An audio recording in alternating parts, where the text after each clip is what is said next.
Hi, this is Randy Finney with Right Side of the Chart, and this is an early session update for Friday, October 17th, 2025. It's 10:16 a.m. Eastern Time. I'm starting the video, so we're about 45 minutes in the trading day. Wanted to get one out to you early. Comments have dried up lately, making me think a lot of people have just kind of given up on the market or trade ideas or just sticking with trends.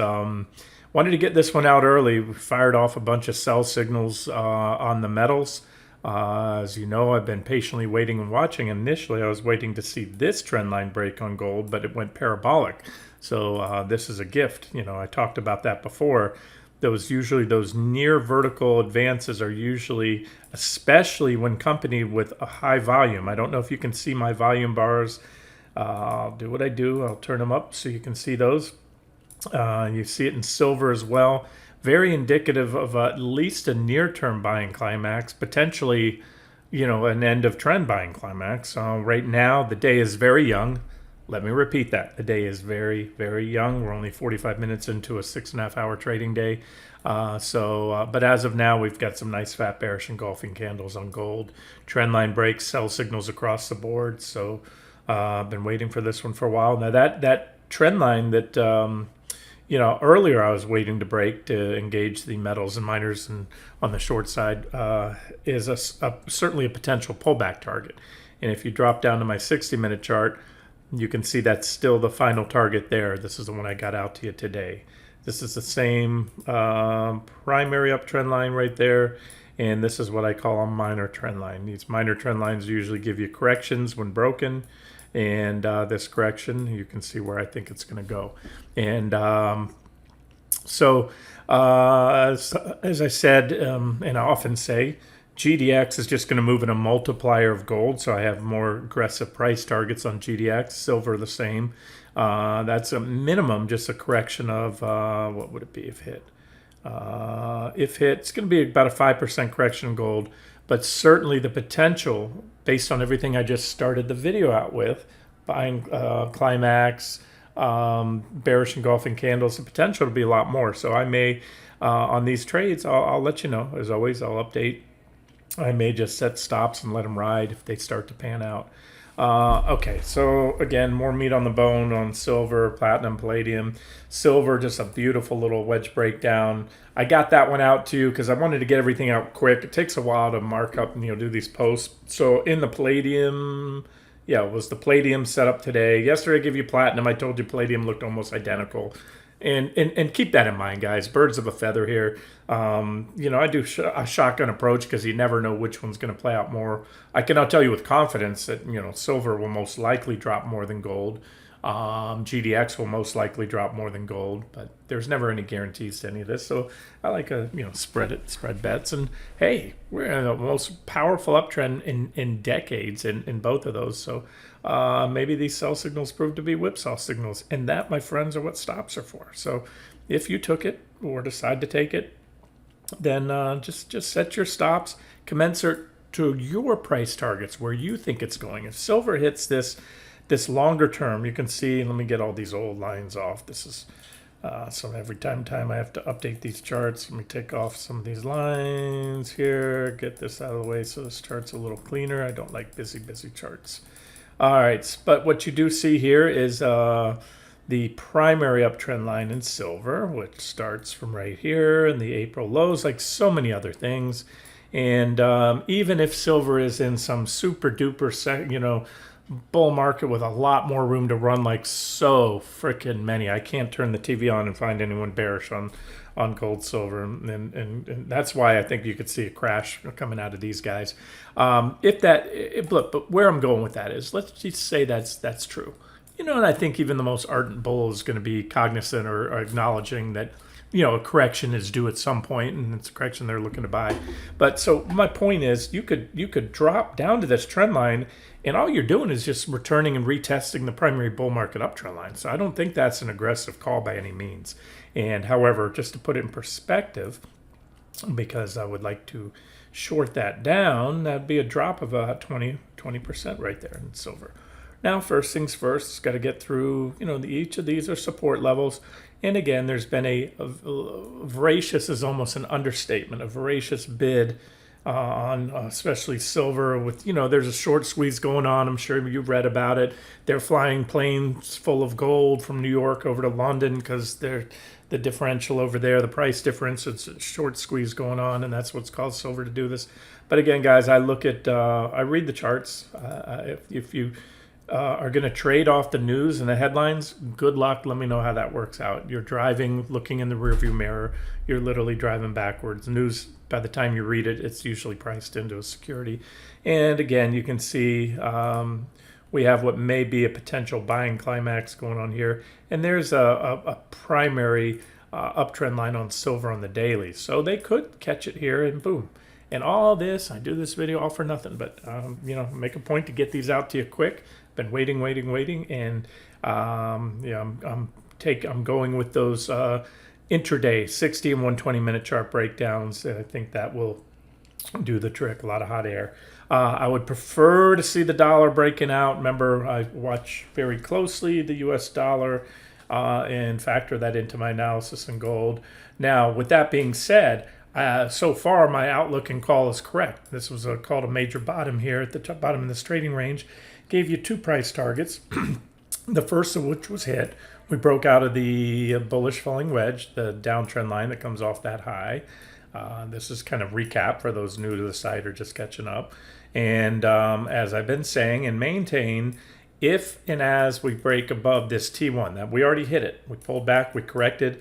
This is where the Fed started cutting rates, but instead of the dollar continuing to fall, remember, the dollar doesn't trade in a vacuum. Typically, a central bank cutting rates is going to be bearish for that country's currency. However, once again, as much as many want to think that Powell and the Fed is the be-all, end-all, it's not the only central bank. The ECB, European Central Bank, the euro is the second largest component in the dollar index. Yen's the third. And so if they get more bearish than us, then that can offset. They call it the race to the bottom with the dollar. All these major countries, they have no choice. It's an intentional plan to strategically or tactically default on their currency to pay off the debt. That's the only way to do this, is keep dropping your currency. So when you're selling more and more treasuries, as our debt continues to explode, because this administration, although they want to cut in certain areas, they're no less of a spender than the last administration. We all know that. So there's no fiscal responsibility, none in sight, and therefore, over time, these major currencies are going to debase. They need to continue to issue more bonds with with their falling currency to pay off and maintain their current interest expense and continue to finance future growth. So again, but that's all long-term stuff. I don't, talking out years. Near term is all that matters right here. So again, guys, it hasn't happened and it may not happen, but if it does, and it's still my preferred scenario, a break above that 26 or 28 level in UUP should be the catalyst that brings us up to T2, and that would accelerate or at least what I can tell you with absolute certainty, it should be a net headwind for gold, silver, and the miners. And again, a net headwind does not necessarily mean they must drop. It's just that simple fact that when the dollar goes up in price, it takes fewer dollars to buy an ounce of gold. And and so therefore the price drops when the dollar falls. That's bullish for gold because it takes a lot more dollars to buy an ounce of gold. So if you freeze the supply and demand, then that will go up. So all right, so we'll see. We'll watch it, and you can see I have a support here about 2762, and even a little minor uptrend line. So those are the levels to watch. If the dollar can start to rally, that would. What it would do, guys, it would help me if these sell signals stick today, and they may not. By the time the ink dries on this video, or the pixels, or whatever you want to call it, metaphoric ink, those breakouts may have failed, and so be it. And I'll sit and wait till the next setup, whether it's a week from now or 6 months from now. But where I'm going with this is I'll watch this, and if this starts to happen, that will then, when I issue potential additional targets, that will then help me determine, let's go to GDX, where did I give you some, additional targets likely to be added. Again, depending on what happens on the charts. So I watch everything. I've got GDX coming up on it. The sell signal we got you in short today was on a minor trend line break. This is a much more significant trend line. As on gold, you have the minor trend line, which was we got too far away from this one. Yes, this is the one I've been talking about for weeks, wanting to see go. Now, at minimum, I'm looking for just a correction back to that, which would give you a healthy correction, gold GDX, or silver GDX, all that other stuff. But again, I look 3 steps ahead. That's why I call the site right side of the chart. When you have I put a little buffer in my margin, but pretty much, anything here to the left is history. That's what's already happened. So you take that to kind of figure out what's going to happen in the future, i.e. the right side of the chart, anything to the right of current prices. And so when I do that, if we go down and my near-term targets are hit and we close down today, well, we're going to put that bearish engulfing candle in, and that could, again, trigger some more selling, some more stops, especially those that have come in late. There's no way to know if and when the short squeeze has run its course on silver, but it's starting to wobble, and we'll see. Again, let me move on. The day is so young that, like I said, by the end of the day, they could just gobble. The dip buyers could come in and maul this pullback and push us up, and then whatever. Like I said, I'll revisit it again as new trade ideas. But these guys have trigger. They are official. PPLT. And again, I've said this many times in the past. I encourage you, if you even if you're only going to trade ETFs, watch the futures. They're going to give you a heads up. Like I told you today, platinum and palladium broke down in the pre-market session, so you had a head start. Now, it wasn't bad. You could have waited to the open, and then you had that. Then clearly took it out, and we're at that first target right now. So there it is, guys. T1 hit. And I do these videos and I get them out in time, just like the stock market. Last Friday, a week ago today, when you have a beautiful setup and there's a lot of hot air in it, and it's a one-sided trade, like the stock market, like AI was, as I said, you've got to act quick. Again, we're at support now, so maybe we bounce. Maybe that's it. Maybe that's all we get. But if not, it wouldn't surprise me if these guys close hammer down today. I mean, big, And palladium, I was a little more aggressive on the targets. So that's going to be, remember, futures broke down earlier. That'll be at least a 10%, roughly about a 10% profit to that first target. And then if my final target's hit, that's going to be about a 23%. And this is, I gave it to you the other day on daily charts too. Right there. There's your target. So all in all, from the highs, it'll be a drop. Yeah, about 20-some%. And then that's palladium. PPLT is platinum. Platinum, I guess I gave you yesterday, targets on the daily chart as well, which you can see there. Oh, no, that's a 60. My bad. 60-minute chart I just covered. I wanted to go to the daily. Yeah, there's it. I must have given you that yesterday. Targets for less active swing traders that aren't concerned on trying to, micromanage a position around support levels where you may or may not get a reaction. And then, of course, GDX daily chart, you have a few targets there, less active swing trader. And the 60-minute chart, there it is, broke down. Gold broke down. These are active trades. First support level, likely reaction on the trend line, T2, T3, T4, and again, depending on how things play out. We'll see. Let me move on because the day is so young. I will almost certainly follow up on these later today. What else do I have for you? No change on everything yesterday. The financials, everything that I've been talking about now for months, hitting the headlines like crazy in the last couple of days. Because it took a Jamie Dimon of the world to talk about cockroaches. And now every Barron's, Wall Street Journal, Bloomberg, every headline I'm getting is now talking about, are there additional risks? Like I said, I'm shocked that the market didn't see it and it wasn't talked about more, that Tricolor, everyone was shrugging off as a one-off, and then First Brands and those 2 bankruptcies. And now are there going to be any more cockroaches? And again, usually if you see one, there's more. And so we'll see. Today it's a relief rally, which is a buying opportunity. Let me state that because I always do my best One thing, if you followed me for a while, I'm not. I like to get in front of things. So you want to. Well, we are not up today in IWM, but it's certainly we came off the lows. Where is it? Right here. Yeah, we bounced off the lows today, and all of these the sell signals are triggered. They're all short trades. QQQ, IWM, those two are and SPY, as I've said in recent weeks, because of my bearish outlook and expectation on the financials. That's what I've been hyper focused on for the market. Like I said, the AI bubble, they're going to do what they're going to do, but I promise you, if the financials continue to crumble, they'll take the entire market down with them. That is a pillar of the economy. That is where most of, all the venture capital funding, this whole AI bubble wouldn't exist. The stock market wouldn't exist without the debt market. So,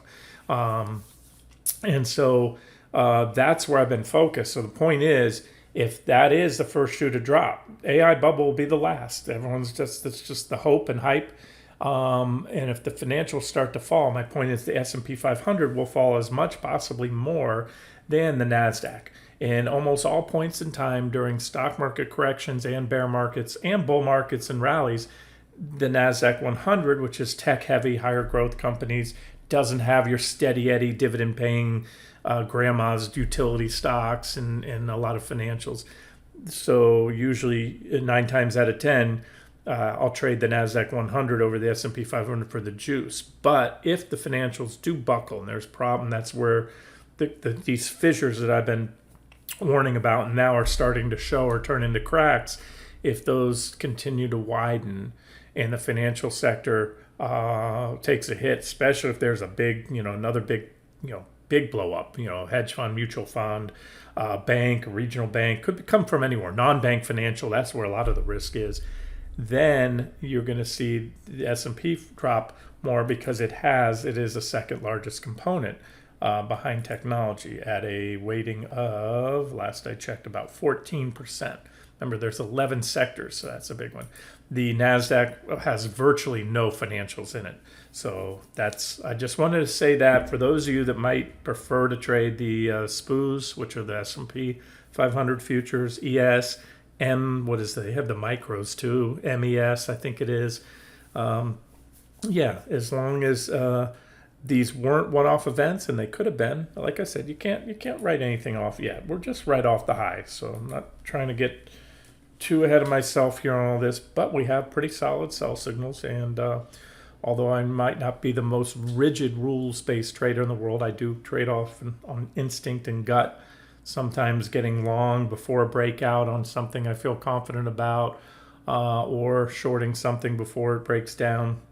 Or sometimes like the BIZD, just my gut told me yesterday or 2 days ago to pull the plug, take profits right there, and boom. So I turned around, I was able to sidestep a 3.5, basically half the profits were wiped out in 2 days. Look, if you like this one, it's a whole lot better right here than buying it, right there the other day at resistance, or where I put the first target. And so, if the financial sector recovers, now you have a nice, 8+%. But again, I'm out, and I don't think I'm going to re-enter this because of everything I just said. The cockroaches that I was seeing before, I'm worried about. Now the rest of the world is, and that's all we need. That's all you have to do to take the oomph out of a diehard, resilient bull market like that. You have to then start putting fear into people. And like I said, it's more about the institutions. Like I said, it's almost criminal, in my opinion, with what's going on in private equity, private credit. For those of you not familiar with the backdrop, remember the financial crisis, the banks were just selling junk loans. It was a CDS, credit defaults, the CMOs, collateralized mortgage obligations. They were wrapping in good mortgages from credit-worthy people like most of you listen to my voice that pay your mortgage and will always pay your mortgage and have income, versus those that were from the liar loans, people that didn't have to verify or document their income and could actually just tell the bank whatever they wanted. And they were shit mortgages. We all know that now. I knew it then. I worked for the bank as a broker officer of the bank, working hand in hand with my business partners, which were the mortgage loan officers, commercial lenders, and they were telling me what was going on. That's one reason I left that career as a stockbroker to start trading, and had just profited tremendously off that crash in '08.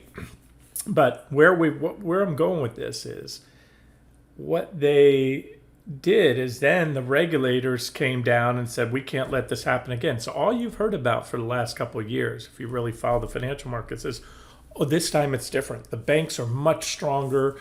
The regulators make sure they have, they do the stress tests, and they check they have more reserves, and they make sure their loans are higher credit quality and documented and blah, blah, blah. Guys, Wall Street will always find a way, always. And it did. It started going into private equity, and private credit swelled up because they don't have to show shit. They can keep their books. They don't have to open their books up to you. And they don't even have to disclose what their lending requirements are. And nobody knows. And, so you can have some of these pimple-faced kids coming out of Wharton School of Business or whatever, working for these companies, and they think they got it figured out from some perplexity model that they can loan money to these companies that the banks might not touch with a 10-foot pole, and they think they're okay. But again, when you got these those were two big bankruptcies. So now everyone's looking how much more. Oh, and the little Ponzi scheme here is, banks have actually now invested into the private credit companies, because the banks can't do those shit loans. So guess what they do? They turn around and they've been investing into private credit and into those loans that way to profit from it. So it's the same money at risk, and they're not doing the loans. They're letting somebody else do those shady loans for them. And so we're back to where we were. It's not widely discussed, but if you read about it, that's what it is. And so therefore, as I said, it could, if all eyes are watching, and JP Morgan came out and said, we're solid, our credit quality's good, the consumers are holding up better than we thought. It's not going to be the big banks this time around, but it can be. It depends which ones have their hand that deep in the cookie jar investing in private credit, if private credit blows up, or private equity. All right, guys, enough fundamental ramblings. Just wanted to state that that's where we're at right now, and today is just a little relief rally. Remember, financials were down pretty hard. The regionals were down real big, and a lot of them hit support. And guys, this is how I trade. Remember, for example, yesterday, and they think they reported today, Fifth Third hit my second target. I had so many regionals hit support yesterday. I'm just clicking through regionals. Here's Bank of Ozark, but this is a pretty heavy down. But look. Again, this is not a level I put here today. This is created that back in 2024. These are this is how I trade. I see a lot of the regional banks. This is Deutsche Bank. What happened? Why is that in the regionals? CMBA. I'm just clicking through these. I don't have them all marked up, obviously, but you can see the ones that I have annotations on. At least a lot of them. I'm just going through here. Let me try this in another fashion here. I'll go to KRE. The big ones I usually have marked up. Truist, TFC, MTB. Again, these aren't just random lines. Put that back in 2021. Kissed it to the button, bounce. So this is why I think we're getting a relief rally. The call is correct. We broke down. We started shorting the regionals back here. And nothing goes straight down. What happens, you hit these support levels on the way, and you have reactions unless we get to that point of recognition where everybody's just dumping these things, and then you can blast right on through resistance levels like they're not even there. Right now, it's more of an somewhat orderly sell-off. But again, it's where the bounces were to be expected with Fifth Third and others. Here's a line I should have tweaked. There's the reaction lows right there. Most recent reaction lows and reaction highs, and that's where I should have had the line. I had it a hair lower, about 48, and that's all. So this is a reflexive bounce. It is a bounce that I believe, I always say, you don't short a fall to support, but you can short. Once you're short, if you get a bounce, especially back to resistance, those are objective short entries. But the bigger picture is these guys have clearly broken down, and it clearly, to me, looks like just the start of a much bigger drop. Everything works in waves after it peaks. You get, waves that go down. And so once we take out, just like the stock market, I told you, I've been saying for the last week, the stock market, QQQ and SPY need to take out last Friday's lows to open the next wave of powerful selling, in my opinion. And they may do it we could start dumping hard. My guess will probably dump into the close today. I don't know if we're going to take out Friday's lows or not. I'll welcome it. Otherwise, let's see if it happens next week. And now the regional banks, because again, I'm showing you so many of them just hit support, price support. Again, these are old levels I've had here for a while. And this is a reflexive bounce, exactly where I figured they would bounce. And once that bounce runs its course, if you take out the recent lows on a lot of these guys, then you get the next leg down. All righty. I'll do commodities in a separate update. Somebody asked me how the grains hold up, and I've been getting questions about UNG. And like I told you, UNG would probably take out the recent lows because that's what it does. The powers that be, the nefarious forces, and I've learned to almost embrace those and look forward to and sometimes take advantage of them because they want to run the previous lows to clear out the stops. And then, as I said, and this is getting messy right here, something must have happened to this chart. Oh yeah, it's a day. There we go. I had on the wrong time frame. There it is. So there's that punch out through the lows and back tested this downtrend line breakout, and now we're recovering. So what's bullish is when you break a low like that, and then you blow out the stops, the weak-handed longs, and then once you recover it, they realize two things happen. New traders will come in, and those that got stopped out may rejoin. Plus, any shorts that shorted the breakdown to new lows, they start to get squeezed out because their stops, if they're disciplined traders, their stops shouldn't be too far back above there, because if that happens, then it's a failed breakdown, and they should recognize for the same reason they shorted is no longer valid. They break to new lows. So yeah, so we could get going in UNG. I still like it.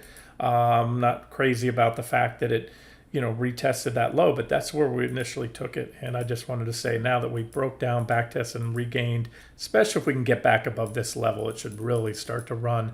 And the other plus to it is crude's been falling. I think crude's falling for both demand destruction. That's what I think. They're singing kumbaya, at least to a degree, in the Middle East with the, supposedly the deal Trump negotiated, free the hostages, all that. And so that's going to, drop tensions in the Middle East for the time being. But it doesn't matter. What matters is crude's going down. And the deeper and longer crude falls, the more bullish that is for natural gas, because more wells are going to get shut down. And therefore, there's less natural gas coming out of the ground along with oil, so less production of natural gas. So oil prices fall. Usually, you'll see natural gas go up. So that's that. And my preferred proxy, natural gas futures. There's that previous low. There's that stop clearing move. And so if we can just pop above here, it'll be above that downtrend line. Nice divergent low. You know me, I like me some divergent lows trading natural gas. And that's what we have here. And it's just, each one of these is playing out for a nice move. But now we have a basing pattern here. And this is just a 3-month chart, but you can see we've been moving around here in this range. So if we can get up there, these are still targets, and then boom, we pop that. I think it's going to have longer term bullish implications. So for near term, those are your two targets, and then longer term if we break the top of the range. Okay, the last thing I want to update is Bitcoin. This is BTC, the actual crypto. You can trade on the Paxos exchange. That was a divergent high there. It's kind of been in this big not sloppy, but pretty much a sideways range. Put in a divergent high there, corrected back to support, put in a broke out, kind of like the stock market, made a marginal new but still divergent high. The divergence from that point grew even larger, meaning lower lows on the indicators versus higher highs on price. And then recently has broken down below the range. And remember, this was the king of risk-on assets. And something else is happening. Either way, it's broken down. I wanted to highlight that. That's BTC. You can also look at Bitcoin futures. I've got those here somewhere. This is it, BRR. And then IBIT is the kind of the go-to ETF. There's quite a few out there, but that one, it's just starting to crack. So if you want to give it the benefit of the doubt, again, this will all be part of whether it happens this year in the last few months we have left, or next year or some point soon, I'm going to call the great margin bubble unwind, and it's going to be a beautiful thing to short. And it's going to take all these risk assets down, AI stocks, crypto, even gold and silver is actually kind of on the same. When I see them all moving in correlation, it tells me the same folks loading up and chasing the rally in silver at this point, and gold and GDX are the same folks, chasing the AI bubble and all that other stuff. It's just what's going on in the market now and things that are running a high correlation. So on that, remember there's the proxies I've showed you can trade as well. Riot broke down from that bearish rising wedge. I covered all these the other day. Hive broke down below the trend lines, falling pretty hard. These are the brokers. They're in my crypto watch list. ETCG, that's the Grayscale Ethereum Classic Trust, the first one they came out with, and then they came out with this ETHE, which is also clearly broken down below the primary trend line. So yeah, something else is going on with crypto, which is, will go down in history as probably one of the biggest bubbles ever.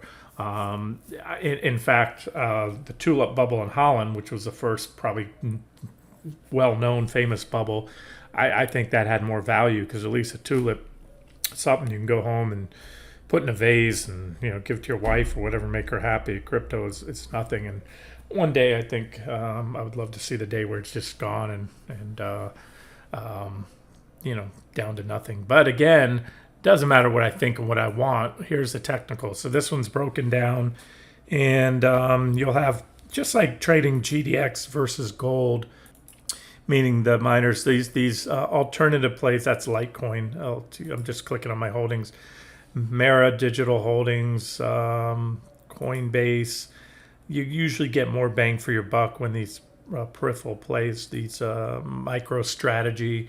That one, I give you this trend line here, and I even gave you targets on it recently. So it's technically triggered a short entry. It took out the trend line, but S1 if you want to be safe. Just like I said, Bitcoin is just breaking below the trend line support, IBIT.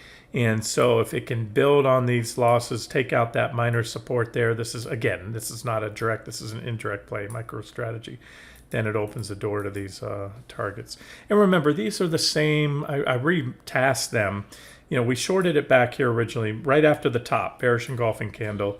And then what happened is on April 7th, that's when, for all the reasons stated at the time to cover all shorts, go to full long position. So a lot of the trades that I had picked tops on back here and had deeper targets, it's just an extension, including but not limited to the stock market. So I just, of course, being that those were the previous targets, and we actually went long this one or some of these other cryptos at that time, that was a whole separate trade with a new divergent high and a new kind of top, if you will. So but the additional targets here are the same targets. At least what I have now is T2 is the old T3, and T4 is now T3 zone.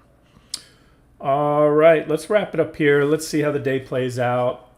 Again, it's been quiet lately. I'm in front of my computer all day today, so if you want an update on anything any trade ideas I've given or anything you're watching, feel free to post it in the comment section. This has been Randy Finney with Right Side of the Chart. Have a great day.